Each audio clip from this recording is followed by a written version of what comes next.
right, guys. Hey, Gallivanters. So one of the questions that we've got a lot, two questions really, was how much does it cost to rent RVs?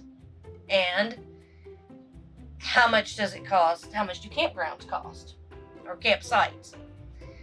So the answer is, unfortunately, there is no answer. It varies. It runs the gamut. They are all different.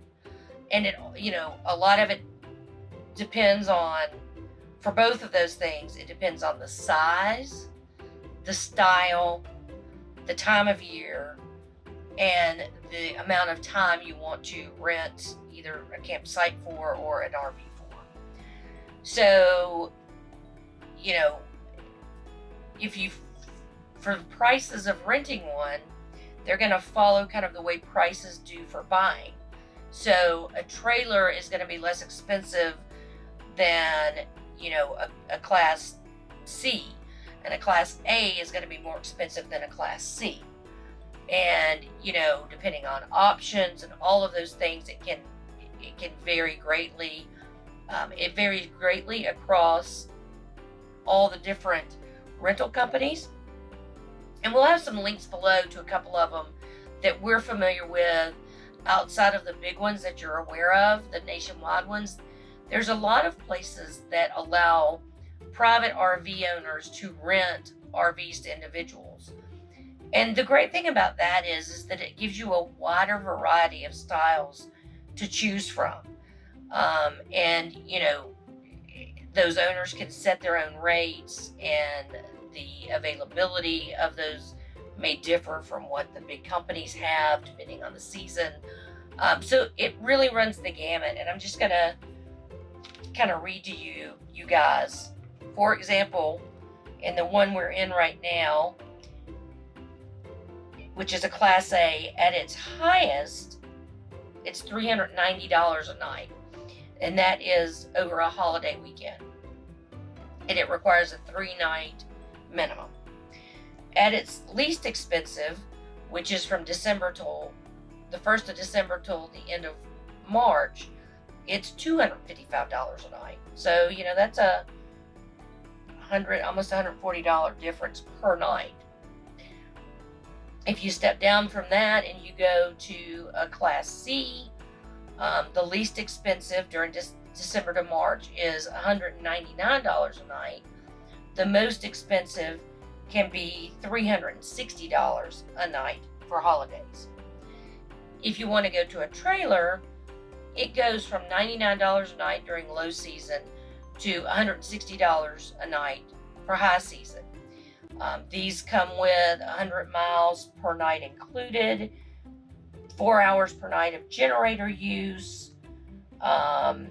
Also, just for some of you who are scared of dumping the tanks, which we're going to, show you how to do that in this series. Some places will let you bring it back with a full tank, a full black and gray tank, and they will do that for you. They will charge you for that, typically anywhere from $25 up to $100. So, know if that's an option for you. But you've also then got to know that you're not going to run into issues and run out of room before you have to return it. The other thing we talked about already is insurance and deposit fees and what they charge you deposit fees for, like if there's a cleaning fee, if you don't return it clean. There's all those issues to know, but there are a lot of rental companies out there, and my suggestion is don't just go with the big names that we've all heard of, but do a Google search, look for RV rentals near me or RV rentals near wherever it is you're going to be. And again, I'll link to some of the ones that we are familiar with and know people who have used, so you can check those out as well. And again, you're going to spend anywhere from, I would say probably the least expensive you're going to find anywhere is maybe $60 to $70 a night. And you could spend over $500 a night if you get a 45-foot diesel, pusher with all the bells and whistles. So it really runs the gamut, just kind of like a hotel would, right? I mean, you can stay at a budget motel, or you can stay at a very, very expensive, luxurious hotel. And even within those hotels, there may be different levels of rooms, from a standard room to a suite to a junior suite to a penthouse. So there is no one single answer for that. And the same thing goes for campgrounds, right? So how many different kinds of sites do we have here? It's like 3. Yep, there's 3 different sites here. We have a full hookups site. You have a water and electric site, and then they have what they call deluxe sites. So obviously the full hookup site is going to have your sewer, your water, your electric, more than likely your cable. Yep. You know, the water and electric site is just what it says. It's water and electric, no black tank, no sewage. Which is okay. Yeah. There is, as we showed you, there is a sewer dump at the entrance. And by the way, most state parks and national parks do not have sewers in the sites. Most of them are like that, where you have to, when you drive out, that is when you do your dump. Yep. And then, like I said, then we have the deluxe sites, which it has all of the above: water, electric, sewer, but it also has probably more room, a bigger patio area, you know, swings or something. Yeah. You know, it all depends on the campground. Yeah. And there are some that they call dry camping, which means that they don't have, it's basically a spot for you to pull into, but you have no connections, but you're in the park and you can use the facilities of the park. There's some sites that have that. There are some sites that, may just have electric even and not water. Some of or vice versa. Yeah, some of the state parks around here, one that we stay at doesn't have water. It has like one water spout for, probably 8 sites. Yeah. And so you have to either have a hose long enough or, bring water in or pull up and fill it up and then pull into your site. So, again, they run the gamut, and I don't think the rates are listed in here, but their prices vary. I mean, you can find campsites that are basically just a parking lot for as low as, $25 a night, to actual motorhome resorts that, you've got a private cabana, a tiki bar. Just huge areas. There's a lot of those in Florida, and there's quite a few out west as well. Some of them even have like little guest cottages with a full kitchen, a bathroom, and a living room that's all air conditioned. So if you have guests, say, might have a pull-out sofa in it.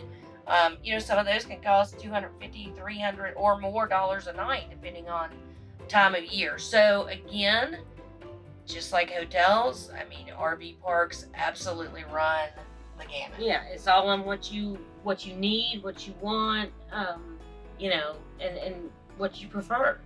You can stay in a, little roadside motel, or you can stay in a luxurious penthouse suite, you know, and it's just all on what you want. But there's wide ranges out there.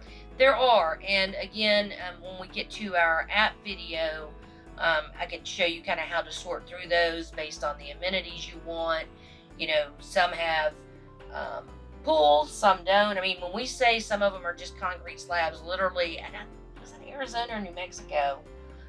We were traveling cross country, and we were actually in a hurry. We were coming back home, and we were in a hurry, so it was just drive days. So we really didn't care. So we looked for the least expensive place, and this was nothing more than a blacktop parking lot it did have electric and it did have water, and that was it. It had chain link fence around the parking lot. Yep. And that was it. But it was fun. Yep. We stayed there for a night. We had what we needed, and we were in and out. We didn't pay any more than we had to. Yep. But then, as we mentioned, one of the resorts we stayed at had the 2-acre dog park. It had a disc golf course. It had huge sites. Yeah. huge, beautiful sights, a huge pool area. I think it even had a fitness center and like a hot tub and a jacuzzi, and I think it even had like a restaurant, an actual restaurant. Yep. So again, you can do it for as minimal as you want or as much as you want. You know, the other thing is there are a lot of places where you can camp for free overnight as long as you've got, you know, the ability to run your generator, or if you have solar, and you have the water you need. A lot of Walmarts you can camp in. We call that Wally docking. Like Cabela's, Bass Pro Shops. There's some even Costco's that'll let you do it. It just Cracker Barrels. Yeah, Cracker Barrels have spots. There are a lot of places, and again, on the apps we'll show you how to find those. Truck stops. Some truck stops have actual spots for RVs to pull in. So, you know, you've got whatever facilities the truck stop has, plus a place to sleep for the night if you're just driving that day and you're not really in that area to see the sights.